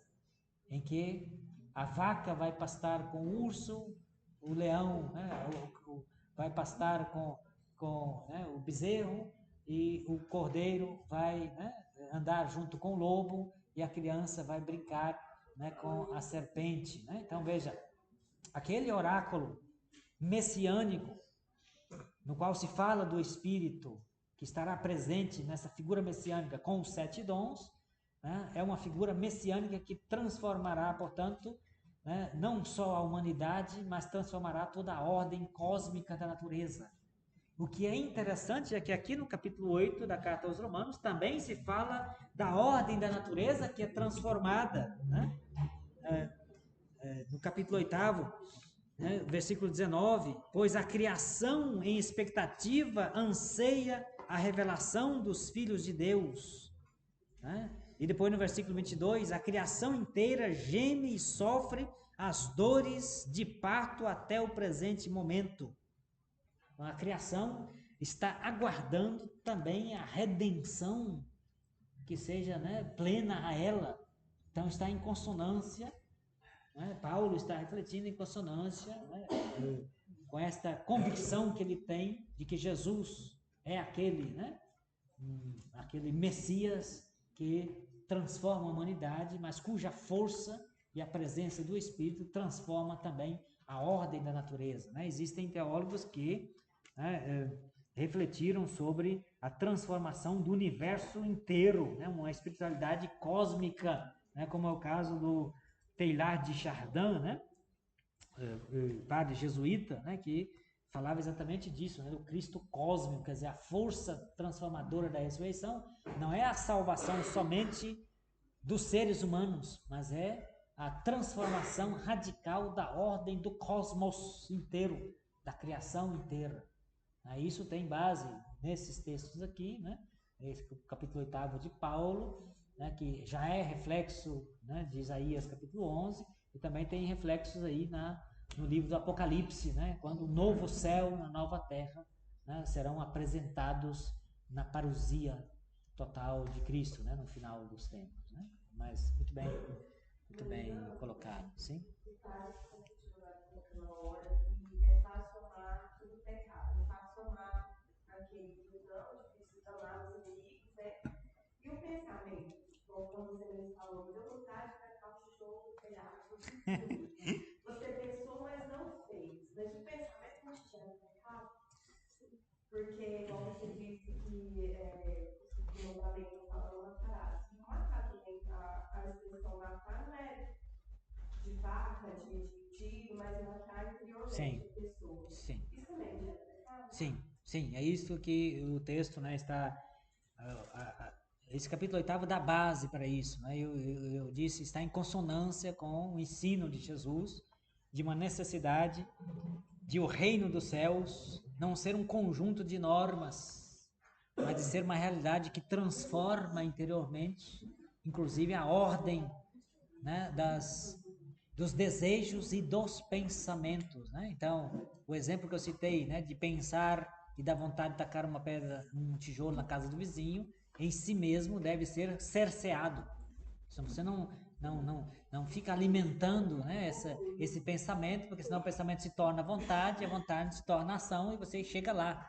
Então você corta o mal pela raiz, né, por assim dizer. Então o cristão tem, como eu falei, né, o ideal de um cristão, né, maduro é aquele que tem, né, que é conduzido inteiramente pelo Espírito, e o Espírito que vence o domínio do pecado na carne e, portanto, nos desejos, mas também nos pensamentos. E, portanto, né, você tem um controle dos seus pensamentos. Né? Como diz Paulo, eu citei, né, segunda carta aos Coríntios, capítulo 10, versículo 5, acho. Né? Deixa eu só ver o texto aqui de forma mais clara, porque minha memória não está prestando mais. De manter cativo, né, o pensamento. Isso, né? Capítulo, segunda carta aos Coríntios, capítulo 10, versículo 5. Tornamos cativo todo pensamento para levá-lo a obedecer a Cristo. Né? Tornamos cativo todo pensamento para levá-lo a obedecer a Cristo. Então, o cristão é aquele que, né, cativo é prender, né? Você segura o seu pensamento para torná-lo, né, servo, para obedecer a Cristo. Então, se o seu pensamento não está em conformidade com o reino, com os valores do reino, com as exigências de santidade e de vida plena, deve ser, né, preso, controlado, né, e superado. Da carta dos Romanos aqui, o oitavo, pois se viveis conforme o instinto, morrereis, mas se com o Espírito mortificais as ações do corpo, humanamente joga pedra. O instinto é esse, né? O instinto é esse, né? Mas né, era isso, né, que o Padre Genival estava dizendo, né, de uma vida sobrenatural, né? Quer dizer, realmente né, de uma santidade, né, que é interna, né, que é é uma transformação, né, de fato, né, ontológica do ser, interna da pessoa, para viver de acordo com esta novidade que é o Espírito que habita em nós. Bem, vamos um pouquinho mais para frente. Versículo 6, né? De fato, o desejo da carne é morte, ao passo que o desejo do Espírito é vida e paz, né? Então, quando está aqui desejo, é sempre, né, esse frônesis, né, que é estrutura mental, mas tudo bem, né? Pode ser desejo, mas é o pensamento propriamente dito, né? O projeto de vida, tá? A estrutura da mente, versículo 6, né? A estrutura da mente carnal é morte, é a morte, ao passo que a estrutura da mente, né, que vem do espírito, é vida e paz, uma vez que o desejo da carne, ou, né, a estrutura da mente carnal, é inimiga de Deus, pois ele não se submete à lei de Deus e nem o pode, pois os que estão na carne não podem agradar a Deus. Vós não estáis na carne, mas no espírito, se é verdade que o Espírito de Deus habita em vós. Então, né? Uma oração hipotética real, né? Se é verdade que o Espírito de Deus habita em vós, como de fato o Espírito de Deus habita em vós, vós não estáis na carne e, portanto, estáis no Espírito, né? Pois quem não tem o Espírito de Cristo não pertence a Ele. Quem não tem o Espírito de Cristo não pertence a Ele. Lembre lá do capítulo 8, versículo 1, não há mais condenação para aqueles que estão em Cristo Jesus. Estar em Cristo Jesus, né, significa também ter o Espírito, significa pertencer a Cristo. Então, uma declaração muito forte, né? Se estamos, né, na carne, não pertencemos a Cristo. Versículo 10, se porém Cristo está em vós, né? Então, né, se passa da lei do Espírito para o Cristo em nós. É o Espírito que configura Cristo em nós. Né? Que se porém Cristo está em vós, o corpo está morto pelo pecado, mas o Espírito é vida pela justiça.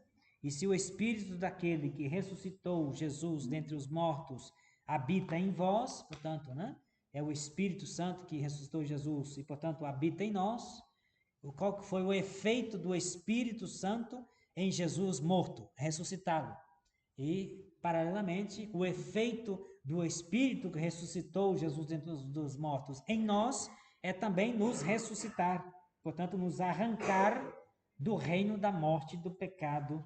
Então, se o Espírito daquele que ressuscitou Jesus dentre os mortos habita em vós, aquele que ressuscitou Cristo dentre os mortos há também de dar vida a vossos corpos mortais mediante o seu Espírito que habita em vós. Então, os nossos corpos mortais, né, portanto, não são mais escravos do pecado e da morte, mas os nossos corpos são vivificados e pertencem a Cristo. Né? Recordem-se daquilo que Paulo, né, ele fala na primeira carta aos Coríntios, né, a respeito da corporeidade, né, sobretudo quando fala, né, da questão, né, das relações incestuosas, etc. Né, ele diz que, né, o nosso corpo não nos pertence, né, o nosso corpo pertence a Cristo. Né, na primeira carta aos Coríntios, acho que capítulo 5, né, se não me falha a memória, Paulo fala dessa questão, né, do corpo que não nos pertence, mas o nosso corpo pertence a Cristo e, portanto, né, o corpo é santo. Né, e, portanto, essa ideia, né, meu corpo, minhas normas, no cristianismo católico, isso não existe, tá? Meu corpo, minhas normas, né, que é o lema, né, de você pode fazer do seu corpo o que você bem entende, né, porque é o seu corpo, etc. Seu corpo, né, segundo a primeira carta aos Coríntios, né, é a habitação do Espírito Santo e, portanto, o seu corpo não te pertence. Ele pertence a Deus, né, e você, portanto, serve a Deus no seu corpo e com o seu corpo. Né? A gente não faz o que bem entende, né, com os dons de Deus, mas o corpo é um dom de Deus, né? E a gente faz com os dons de Deus aquilo que, né, Deus predispôs para a gente assim dele fazer, tá? Então é importante esse aspecto, né, da presença do Espírito que transforma o cristão, que não se deixa mais conduzir pela corporeidade, mas que, né, o seu corpo é lugar do Espírito e, portanto, assim como o Espírito ressuscitou o corpo de Jesus morto, o Espírito, o mesmo Espírito em nosso corpo, nos ressuscita da morte, do reino, da lei do pecado e da morte, né, que habitava em nós. Versículo 12, portanto, irmãos, somos devedores não à carne para vivermos segundo a carne, pois se viverdes segundo a carne, morrereis, mas se pelo Espírito fizerdes morrer as obras do corpo, vivereis. Né? E a sequência, né, passa a falar da filiação e da relação com Deus Pai, né, daqueles que estão no Espírito de Deus. Todos os que são conduzidos pelo Espírito de Deus são filhos de Deus. Né? Somos conduzidos pelo Espírito. Como que a gente pode ser conduzido pelo Espírito? Só se o Espírito estiver em nós, como lei do Espírito da vida de Cristo, e só se esse Espírito, estando em nós, fizer aquilo que fez com o corpo de Jesus ressuscitando da morte, ressuscitando-nos do reino da morte e do pecado. E, portanto, é desta forma que o Espírito em nós nos guia.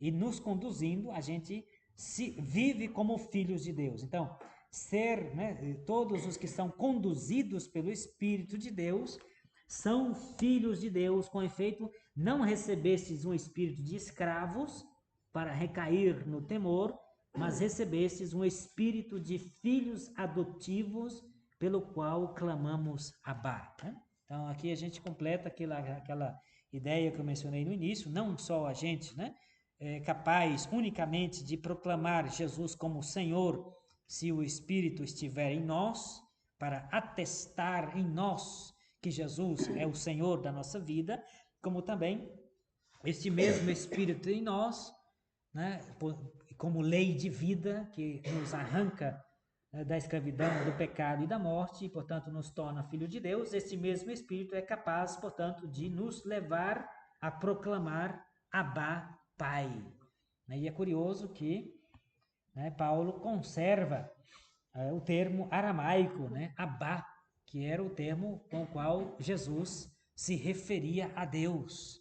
Né? Jesus se referia a Deus como Abá, né? Isto é, papaizinho, né? Na verdade é uma forma, é a forma com a qual as crianças se dirigem ao pai, tá?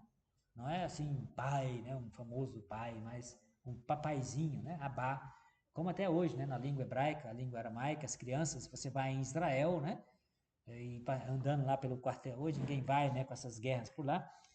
Mas se você está lá no quarteirão judaico, né, onde você vê criança por todo lado, né, e brincando, se uma criança chama o pai, é Abá, né, Abá, Abá, Abá, é papai, né? Então, essa forma aramaica, né, embora Paulo está escrevendo em grego, né, ele translitera com línguas, com o alfabeto grego, o termo aramaico Abá, que era com o qual Jesus se referia, né, a Deus como seu pai, e, portanto, nós que também somos filhos de Deus.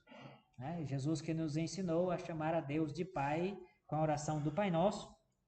E aqui Paulo, né, diz que nós só podemos chamar, né, Deus de Pai porque o Espírito que está em nós, né, o Espírito de adoção filial, né, que nos leva a reconhecer que Deus é nosso Pai. A adoção filial, né? Essa é uma categoria que Paulo, né, usa do mundo grego, né? Essa adoção.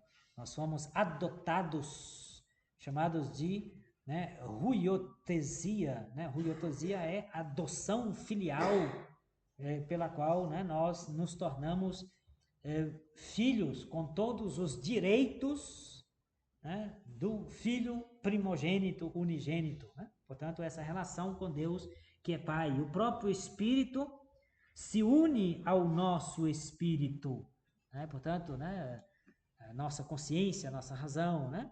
O Espírito Santo se une ao nosso espírito para testemunhar que somos filhos de Deus.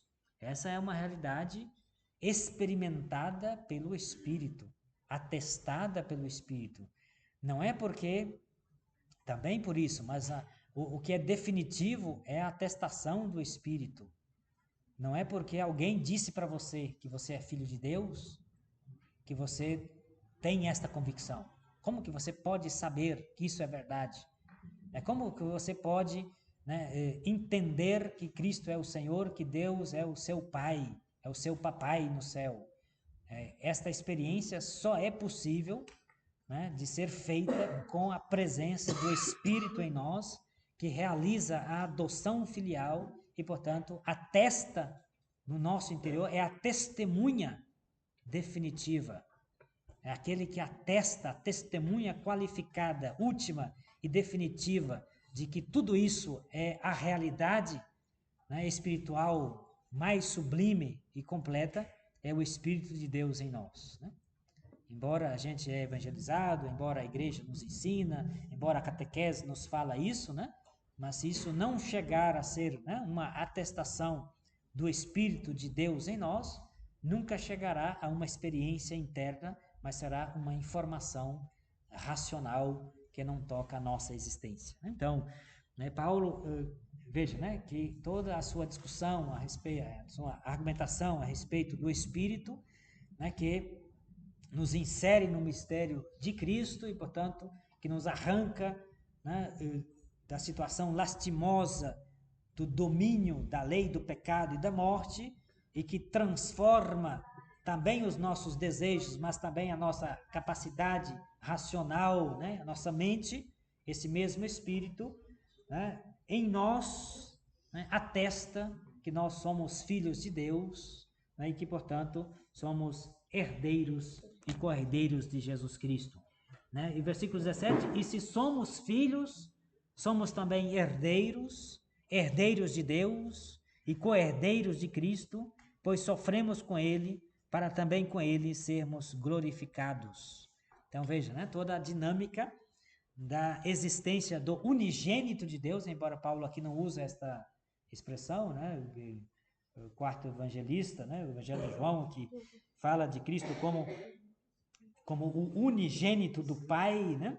Mas o unigênito, que é o único, portanto, né? Herdeiro de Deus, no sentido de que, né? Tem toda a plenitude da divindade nele, e nós nos tornamos co-herdeiros de Cristo, porque também somos filhos de Deus, porque sofremos com Ele, para sermos glorificados com Ele. E aqui Paulo vai passar a falar também da temática, já introduzindo a temática do sofrimento.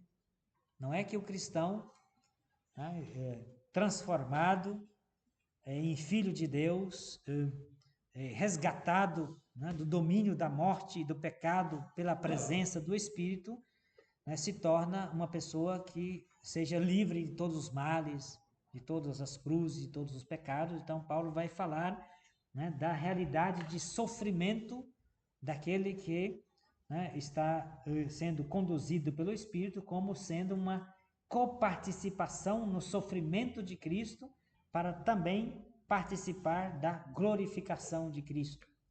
Portanto, a experiência do sofrimento, na reflexão paulina, vai se tornar uma dinâmica de viver a Páscoa de Cristo. A experiência da cruz, né, no cotidiano da vida, deve se tornar uma experiência da paixão de Cristo, né? Sermos coparticipantes, sofremos com Ele, para com Ele sermos também glorificados. Então, a partir do versículo 18, né, Paulo trata especificamente dessa situação, né, do cristão em situação de sofrimento. Penso com efeito que os sofrimentos do tempo presente não têm proporção com a glória que deverá revelar-se em nós. Não tem proporção, né?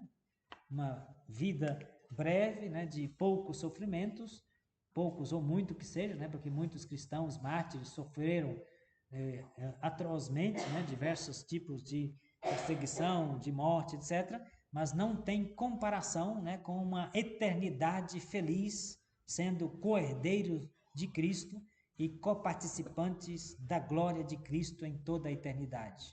Então, Paulo, portanto, né, é alguém que tem um horizonte escatológico muito intenso, no sentido de que tem uma clareza, né, do que significa, né, uma vida eterna, coparticipativa na eternidade e na glória de Cristo, por todos os séculos dos séculos.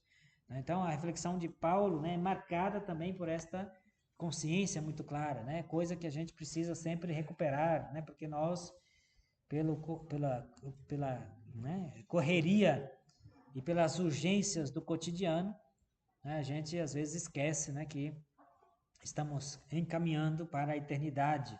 Né? Somente quando a dengue pega a gente começa a preocupar se vai escapar ou não, né? E portanto, isso tudo a gente, você já disse até agora, a gente ouviu na primeira leitura de domingo. Só que sim, foi Romanos, né? Capítulo 5. Sim. Ele fala tudo isso que você já falou até agora, do versículo 1 até o 6. Até o 6, né? Exato, né? Então, Paulo, né? Estão vendo, algumas temáticas, né? Paulo não é que pega um assunto e esgota ele, para depois passar para outro assunto, né? Tem assuntos que vão e que vêm, né? E quando ele volta no mesmo assunto, ele aprofunda, avança, né? Abre mais horizontes, né? Então, às vezes o que torna mais desafiador para a gente, né, ler é isso, né? Porque a gente quer um assunto, não vamos tratar do assunto, né? Então, você começa e termina aquele assunto, né? Paulo não, né? Trata do assunto, depois passa para outro, depois, né? Por quê? Porque o segundo assunto permite voltar ao primeiro assunto e aprofundá-lo e ir mais adiante, né? Então, é um pensamento muito mais, né? É quase uma dança, né? Que vai e que vem. Às vezes passa no mesmo lugar, mas passa de outra forma, né? E aprofunda, fala com outra linguagem, desenvolve, etc. Né? Então, é um estilo, o estilo bíblico né, de apresentar assuntos e temáticas é mais desafiador por esse jeitão de apresentar, né? Mas é importante, nesse aspecto, portanto, né, da vida após a morte, da escatologia, como é chamada, né? Isto é, Paulo tem, né, uma expectativa fundada na certeza da fé, né, de encontro com Cristo, que, né, lhe dará a sua coroa merecida pelo seu trabalho de evangelizador, de apóstolo, né, e que, portanto, vai participar, né, da glória de Cristo. Né, e olha que Paulo sofreu muito, tá? A lista dos sofrimentos, dos açoites, na Carta aos Filipenses, capítulo 3, Paulo fala dos 39 açoites, né, de assaltos, né, de apedrejamento, de não sei o que, de cá e de lá, né, foi apedrejado quase 2 vezes, quase morreu, etc. Né, frio, né, vento, quase morreu congelado, naufragou no mar, né, passou a noite inteira pendurado num pedacinho de tábua, né, parecendo o Titanic lá, né, e acabou, né, as ondas o levaram para a ilha de Malta, etc. Então Paulo realmente, né, durante a sua vida passou por muitos sofrimentos, né, todos eles por causa de Cristo, né, e ele aqui, né, tem esta expectativa baseada numa certeza de fé, né, de que encontrará com Cristo, né, definitivamente para, né, uma vida eterna, feliz. Né? Então isso é interessante, a gente não perder de vista, né, que a nossa vida é passageira. Né? Como diz o Salmo, 70 anos pode durar a nossa vida, os mais fortes talvez cheguem a 80, a maior parte, porém, é ilusão e sofrimento, né? Como diz o Salmo.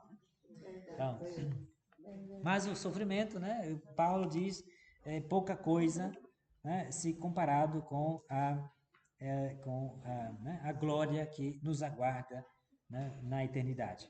E aí Paulo, né, o texto que nós lemos antes e falamos, né, da criação inteira, a criação que expectativa anseia, geme, né, aguardando a revelação dos filhos de Deus, né, porque está submetida à vaidade, né, na esperança de que ela também possa ser, né, libertada da escravidão da corrupção. Então, existe uma escravidão, né, consequência da corrupção da natureza. A natureza foi corrompida quando a humanidade se corrompeu. Existe uma solidariedade na tradição judaica entre a humanidade e a natureza. Né? Quando o pecado entra no mundo, não somente, né, desestrutura, né, a harmonia da humanidade entre si e da humanidade com Deus, mas também desestrutura a ordem da própria natureza. Né? O livro do Gênesis deixa isso bastante claro, né? Quando a violência entra no mundo pelo pecado, entra também, né, o domínio, né, dos animais uns sobre os outros, né? Quando Deus criou a humanidade e deu a dieta, né, no capítulo 1 do livro do Gênesis, versículos 31 para frente, né, Deus deu a todos os animais a erva que cresce no campo. Então todos os animais só pastam. O boi pasta, a vaca pasta, o rato pasta, o gato pasta. Todo mundo não tem tom e jerry, né? Então Deus deu como alimento, né, a erva do campo a todos os animais. E para a humanidade deu como alimento, né, as árvores que dão frutos, né, portanto as frutas, e as ervas que dão sementes, frutas e cereais. Então no início a humanidade era vegana, assim dizer, né? E todos os animais, não existia cadeia alimentar, não só a humanidade não se alimentava dos animais, nada de assar uma leitoinha, né, uma bisteca, né, a carninha assada no final de semana, nada disso, né? Como também os animais não tinham violência. Por isso aquele texto que eu mencionei, né? De Isaías 11, dos tempos messiânicos, que suprime de novo, né, a plenitude dos tempos messiânicos, será, portanto, né, a transformação total e cabal, não só da humanidade toda, mas também da criação inteira. Né? Então, essa dinâmica, né, que hoje, né, se fala muito em ecologia, né, sobretudo com o Papa Francisco, né, dessa dinâmica de uma espiritualidade ecológica, né, mas a ecologia não é simplesmente cuidar da natureza para não acabar, também isso, né, porque senão o planeta Terra vai se tornar inóspito, né, daqui a pouco a temperatura vai aumentar demais, a gente, né, os velhos não vão aguentar, etc., de tanto calor, né, tempestades, furacões, tudo, desordens, né, cataclismas que vão cada vez mais acontecendo, sobretudo no Brasil, no Sul, enchentes de cá e de lá, né, já começa a aparecer algum terremoto lá para o Sul, afora de vez em quando, mas não é só isso, existe uma motivação teológica de base, né? Existe uma solidariedade profunda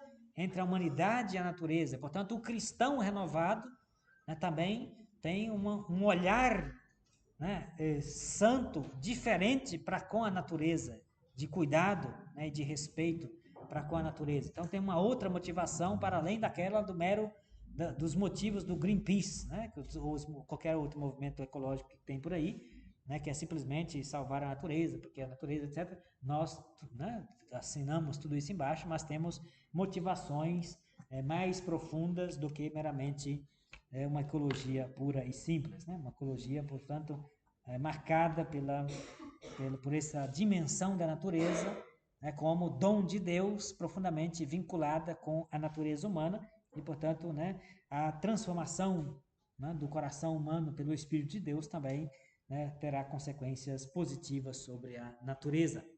Mas eu vi no catecismo, você não lembra aqui qual o parágrafo? Sim. Também na ressurreição a gente vai conviver também com a natureza, só que ela é restaurada, renovada, na qual o catecismo não explica como. Mas também vai conviver com a. Não explica porque não temos base para isso. Né? A escritura, o catecismo recolhe os elementos essenciais da escritura e da tradição da igreja como, né, elementos para a fé, né, do cristão. Né? E certamente esses elementos, né, escatológicos, né, eles estão em germe na revelação bíblica, mas eles não estão totalmente plenos. A gente não tem condições do lado de cá, né, de saber com precisão e detalhes qual será a total, plena realidade, né, quando da parousia total, né, quando Cristo, portanto, se manifestar e o novo céu e a nova terra foram dados, né? Que novo céu e nova terra serão esses, né? É uma nova criação, ou essa criação que será totalmente transformada, né, e elevada a um estado novo, né, totalmente luminoso e resplandecente. A gente não tem como saber isso, né? Quer dizer, se fala, né? Embora é bom a gente ter uma certa cautela, né? Porque né, a natureza que será restaurada, mas também os animais que serão restaurados, né? Aí tem toda a discussão, né? Os animais que morreram vão voltar a viver, tudo isso, né? A ressurreição de Jesus que nos ressuscita, isso afeta a criação, né? Existe um impacto da ressurreição de Cristo na criação, mas até que ponto? Né? E a criação viva, né? Os seres animados, né? O meu Totó, meu cachorrinho que eu tive chamava Totó, né? Que dormia comigo, eu chorei horrores quando ele morreu, né? Quer dizer, eu vou rever o Totó no paraíso, né? Então, né? Não dá para saber, né? Ora, né? Alguns papas aí, né? Consolando algumas crianças, disseram que vão encontrar o bichinho de estimação no céu, né? Então, não sei, né? Aí é preciso, né, esperar para ver o que vai acontecer. Bem, então, né, versículo 26, assim também o Espírito socorre a nossa fraqueza, né, essa questão, as primícias do Espírito, né, antes disso, no versículo 23, não somente ela, a natureza, mas também a nós, que temos as primícias do Espírito, né, o livrinho que o Padre Nivaldo sugeriu, né, as primícias do Espírito, as primícias, quer dizer, nós não temos a explosão total do Espírito de Cristo não está em nós agora. Nós temos as primícias do Espírito. Então vamos crescer, né, nessa inabitação com o Espírito, e ao mesmo tempo o Espírito vai nos transformando, nos conduzindo, nos santificando, e chegará, né, à plenitude da nossa existência somente quando a gente ressuscitar, né, definitivamente, terminarmos de ressuscitar, né, porque para Paulo, na carta aos Romanos, a gente já foi sepultado com Cristo e já ressuscitamos com Cristo, né, e portanto entramos numa dinâmica de ressurreição que terminará, né, no dia da nossa morte, quando a gente será totalmente ressuscitado por Cristo. Então, né, possuímos as primícias do Espírito, né, temos as primícias, gememos interiormente, suspirando pela redenção do nosso corpo. Então, existe, né, uma transformação do nosso corpo pela ressurreição de Cristo, que nos salva do domínio da lei, do pecado e da morte, mas ainda este corpo aguarda uma redenção definitiva. Então, a presença do Espírito em nós, ela é primícia, né? Quando o Espírito, de fato, né, nos possuir totalmente, haverá plenamente a redenção do nosso corpo, pois nossa salvação é objeto de esperança. Então, né, somos salvos e cremos e esperamos na salvação. Então, estamos numa dinâmica do, né, como dizem os padres da igreja, né, do já e o ainda não. Nós já fomos salvos, mas ainda não totalmente. Já fomos ressuscitados com Cristo, mas não totalmente ressuscitados, né? Então, a salvação é objeto de esperança, né, porque ainda não realizou plenamente a redenção do nosso corpo, porque o Espírito está em nós como primícia, né, como início, né, de alguma forma. Pois a nossa salvação é objeto da esperança, e ver o que se espera não é esperar. Acaso alguém espera o que se vê? Não, o que se vê não se espera, porque está aí, já chegou, né? E, portanto, a salvação que ainda não chegou plenamente é objeto da nossa esperança. É na esperança que aguardamos, portanto, aquilo que não vemos. Assim também o Espírito socorre a nossa fraqueza, pois não sabemos o que pedir como convém, mas o próprio Espírito intercede por nós com gemidos inefáveis. E aquele que prescruta os corações sabe qual o desejo do Espírito. Então, quem que prescruta os corações? É Deus. E, portanto, Deus que sabe qual é o desejo do Espírito em nós. E o Espírito em nós que suplica, né, que, portanto, né, nos leva a rezar como convém, a pedir o que convém, né? Pois é segundo Deus que ele intercede pelos santos, né? Então, essa dinâmica do Espírito em nós, que inclui também, né, a dinâmica da oração, o Espírito em nós, que intercede por nós com gemidos inefáveis, né? Então, Deus escuta o Espírito que clama em nós, gemidos inefáveis, né? Veja, né, são diversas dinâmicas que Paulo trata do Espírito, né? O Espírito como uma força potente de vida, como uma lei, né, uma norma existencial que nos arranca do poder da morte, né, da escravidão, da dimensão da carnalidade, mas que também transforma a nossa mente, mas que também o Espírito em nós nos insere no mistério de Cristo e atesta em nós que nós somos com Cristo filhos de Deus e co-herdeiros de Cristo, participantes do seu sofrimento e da sua morte, e um Espírito que alarga, né, que abarca também a criação inteira, que geme e que aguarda a libertação definitiva dos filhos de Deus, e ao mesmo tempo o Espírito em nós que geme com gemidos inefáveis, né? Então veja, diversos elementos do Espírito, né, que não é simplesmente, né, aquilo que foi mencionado antes, não é o Espírito para falar em línguas, tá? Não é só isso, né? Embora a experiência muito própria, né, da renovação carismática católica, né, de falar em línguas, não é reduzir a presença do Espírito a essa experiência, né, da glossolalia, de falar em línguas, que seja, é muito restringido. Quer dizer, a presença do Espírito vai muito mais do que este elemento, né? E Paulo nos ajuda com este capítulo aqui, né? E finalmente, né, o plano, a parte final, né? E nós sabemos que Deus coopera em tudo para o bem daqueles que o amam, daqueles que estão chamados segundo o seu desígnio, essa ideia, né, de que para quem está no Espírito, mesmo as dificuldades, mesmo os sofrimentos, estão a serviço da santificação e do bem espiritual e da salvação definitiva, né? Porque, né, tudo coopera para o bem daqueles que amam a Deus, né?